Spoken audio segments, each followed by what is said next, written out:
नमस्कार मित्रांनो, दिव्य संस्कृती या चॅनलवरती आपणा सर्वांचे स्वागत आहे. मित्रांनो, आज आपण बघणार आहोत श्री दुर्गा सप्तशती अध्याय 4, इंद्रादी देवांकडून देवीची स्तुती. श्री गणेशाय नमः, श्री सरस्वते नमः, श्री कुलदेवताय नमः, श्री दैवे नमः. जिची अंगकांती कालमेघा समान श्यामवर्ण आहे, जी आपल्या नेत्र कटाक्षांनी शत्रूंच्या समूहात भय उत्पन्न करते, जिने आपल्या मस्तकावर चंद्रकोर धारण केली आहे, जी आपल्या हातात शंख, चक्र, कृपाण व त्रिशूळ धारण करते, जिला 3 नेत्र आहेत, जी सिंहाच्या स्कंधावर खांद्यावर आरूढ आहे, जिने आपल्या तेजाने त्रैलोक्य व्यापून टाकले आहे. सिद्धीची इच्छा करणारे पुरुष जिची सेवा आराधना करतात आणि जिला देव सर्व बाजूंनी वेढून उभे असतात, त्या जया नामक दुर्गा देवीचे ध्यान करावे. मेधाऋषी सुर्थाला म्हणाले, हे राजा, अत्यंत पराक्रमी असा दुरात्मा महिषासूर व त्याचे दैत्य सैन्य देवीकडून मारले गेल्यावर इंद्रादी देवांनी मान व खांदे खाली नमवून तिला नम्रपणे नमस्कार केला आणि उत्तम सुमधुर वचनांनी तिचे स्तवन करू लागले. त्यावेळी त्यांची सुंदर शरीरे हर्षाने रोमांचित झाली होती. देव म्हणाले, सर्व देवांचा शक्ती समुच्चय हेच जिचे रूप आहे, जिने आपल्या शक्तीनेच सर्व जगाला व्यापून टाकले आहे, तसेच जी सर्व देव आणि महर्षी यांना पूज्य आहे, त्या जगदंबेला आम्ही भक्तिपूर्वक नमस्कार करतो. ती देवी आमचे कल्याण करो. जिच्या अतुलनीय प्रभावाचे व सामर्थ्याचे वर्णन करण्यास भगवान विष्णू, ब्रह्मदेव व शंकरही समर्थ नाहीत, ती भगवती चंडिका देवी सर्व जगाचे पालन करो. तसेच अशुभाचा व भयाचा नाश करण्याची बुद्धी धरो. हे देवी, तू पुण्यवान लोकांच्या घरी लक्ष्मी रूपाने, पापीजनांच्या घरी दारिद्र्य रूपाने, शुद्ध अंतःकरणाच्या पुरुषांच्या हृदयात बुद्धिरूपाने, सज्जन सत्पुरुषांकडे श्रद्धारूपाने व कुलवंतांमध्ये लज्जारूपाने वास करतेस. आम्ही तुला नमस्कार करतो. तू विश्वाचे पालन कर. हे देवी, तुझ्या या अचिंत्य रूपाचे दैत्यांशी झालेल्या युद्धात त्यांचा संपूर्ण नाश करणाऱ्या तुझ्या महान पराक्रमाचे आणि त्यावेळी सर्व देव आणि असुरगण यांच्यासमोर तू प्रकट केलेल्या आपल्या अद्भुत लीला चरित्राचे आम्ही काय वर्णन करणार. हे देवी, तू सर्व जगाच्या उत्पत्तीचे मूळ कारण आहेस. तू सत्व, रज व तम अशी त्रिगुणात्मक आहेस, पण त्या तिन्ही गुणांचा दोष तुझ्यात नाही. भगवान विष्णू व शंकर इत्यादी देवांनाही तुझा पार लागत नाही. तू सर्वांचे आश्रयस्थान आहेस आणि हे संपूर्ण जगत तुझेच अंशभूत आहे. तू आद्य, अविकृत अशी श्रेष्ठ प्रकृती आहेस. हे देवी, यज्ञांमध्ये जिच्या नामोच्चाराने सर्व देवता तृप्त होतात, ती स्वाहा तूच आहेस.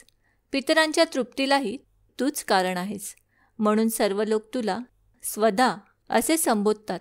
हे देवी, जी मोक्षप्राप्तीचे साधन आहे, अचिंत्य महाव्रत स्वरूप आहे आणि समंत दोषांनी रहित, जितेंद्रिय, केवळ परमात्मा तत्वालाच सार वस्तू मानणारे मुमुक्षु मुनिजन जिचे निरंतर ध्यान अध्ययन करतात, ती परमश्रेष्ठ अशी भगवती पराविद्या ब्रह्मविद्या तूच आहेस. हे देवी, तू शब्दरूप आहेस. अत्यंत निर्मळ असा ऋग्वेद, यजुर्वेद आणि उद्गीताच्या मनोहर पादोच्चारांनी युक्त सामवेद यांचा तू आधार आहेस. वेदत्रयी आहेस. षड ऐश्वर्याने युक्त अशी भगवती आहेस. सर्व विश्वाची उत्पत्ती व पालन करण्यासाठी तू वार्ता, कृषी आदी विद्या रूपाने प्रकट झाली आहेस. तू परमदुःख हरण करणारी आहेस. हे देवी, जिच्यामुळे सर्व शास्त्रांचे सार अवगत होते, कळते, ती मेधाशक्ती, बुद्धी तूच आहेस. दुर्गम अशा भवसागरातून तारणारी, पार नेणारी नौकारूप दुर्गा देवीही तूच आहेस. तू असंग, अनासक्त आहेस. कैटभ दैत्याला मारणाऱ्या भगवान विष्णूंच्या हृदयात एकमात्र निवास करणारी भगवती लक्ष्मी आणि मस्तकावर चंद्र धारण करणाऱ्या भगवान शंकरांनी गौरवलेली गौरीही तूच आहेस. हे देवी, मंद हास्य करणारे तुझे निर्मळ मुख पूर्ण चंद्रबिंबाप्रमाणे असून ते सुवर्णासमान उत्तम व तेजस्वी कांतीमुळे मनोहर दिसते. असे असूनही ते मुख पाहून महिषासूर संतापला आणि त्याने तुझ्यावर प्रहार केला. हे खरोखरच मोठे आश्चर्य आहे. हे देवी, तेच तुझे मुख तू संतापलीस तेव्हा उदयकाळाच्या चंद्राप्रमाणे लाल तांबूस झाले आणि वर चढलेल्या वक्र भुवयांमुळे विक्राळ दिसू लागले. तेव्हा ते पाहून महिषासुराचा प्राण तत्काळ का बरे गेला नाही, हे त्याहून जास्त आश्चर्यकारक आहे. कारण संतापलेल्या यमराजाला अर्थात संतप्त झाल्यामुळे उग्र यमस्वरूपी अशा तुला पाहून कोण बरे जीवित राहील. हे देवी, तू प्रसन्न हो. परमात्मा स्वरूप अशी तू प्रसन्न झालीस की जगाचा अभ्युदय उत्कर्ष होतो. पण तू रागावलीस तर मात्र कित्येक कुळांचा तत्काळ सर्वनाश करतेस. याचे प्रत्यंतर आत्ताच आले आहे. कारण तुझ्या कोपामुळेच महिषासुराची ही विराट सेना क्षणार्धात नष्ट झाली. हे देवी, तू नित्य अभ्युदय प्रदान करणारी आहेस. तू ज्यांच्यावर प्रसन्न होतेस त्यांनाच देशात सन्मान प्राप्त होतो, त्यांनाच धन व यश मिळते. त्यांच्या ठायी असलेल्या धर्मांचा कधीही ऱ्हास होत नाही आणि तेच स्त्रीपुत्र भृत्यादिकांसह सुखी व धन्य होतात. हे देवी, तुझ्या कृपेनेच पुण्यवान मनुष्य सर्व प्रकारची धर्मानुकूल कर्मे नित्य श्रद्धेने करतो. मरणांती तुझ्या प्रसादानेच तो स्वर्गात जातो. कारण तिन्ही लोकांमध्ये तूच एक निश्चित फल देणारी आहेस. हे दुर्गे भगवती, तुझे स्मरण केल्याने तू सर्व प्राण्यांचे भय हरण करतेस. जे स्वस्थ चित्ताने तुझे चिंतन करतात त्यांना तू अत्यंत शुभ कल्याणकारक अशी बुद्धी देतेस. दारिद्र्य, दुःख आणि भय हरण करणारी तसेच सर्वांवर उपकार करण्यासाठी जिचे चित्त दयेने नेहमीच आर्द्र असते अशी तुझ्याशिवाय अन्य कोण आहे. हे देवी, दैत्यांच्या मृत्यूने जगाला सुख मिळते हे खरे आहे.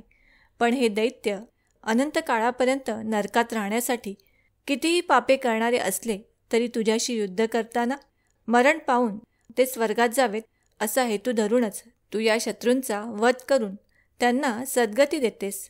हे देवी, तू या दैत्यांवर शस्त्रांनी प्रहार का करतेस? या सर्व असुरांना केवळ दृष्टीनेच भस्मसात का करीत नाहीस?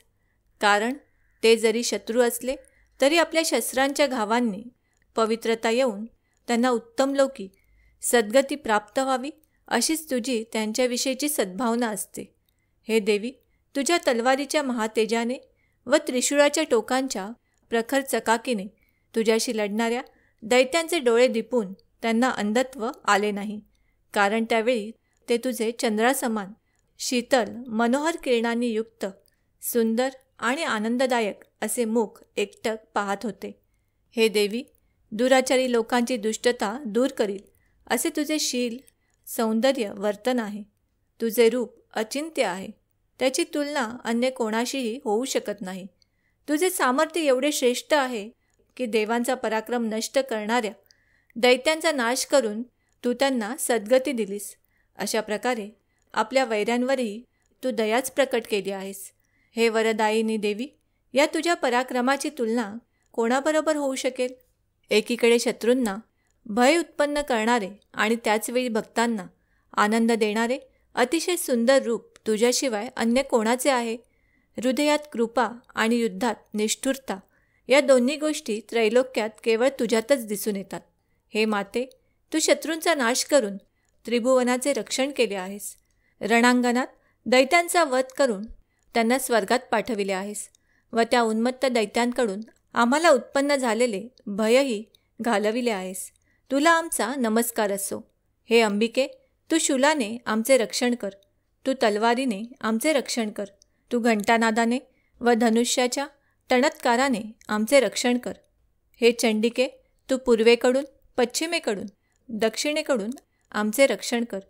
हे ईश्वरी, त्रिशूळ फिरवून आमचे उत्तरेकडून रक्षण कर. हे देवी, तुझी सौम्य आणि अत्यंत भयंकर अशी जी रूपे त्रैलोक्यात संचार करतात त्यांच्याद्वारे तू आमचे व भूलोकाचे रक्षण कर. हे अंबिके, तुझ्या करपल्लवात शोभून दिसणारी तलवार, शूल, गदा आदी जी जी शस्त्रे आहेत त्यांनी तू सर्व बाजूंनी आमचे रक्षण कर.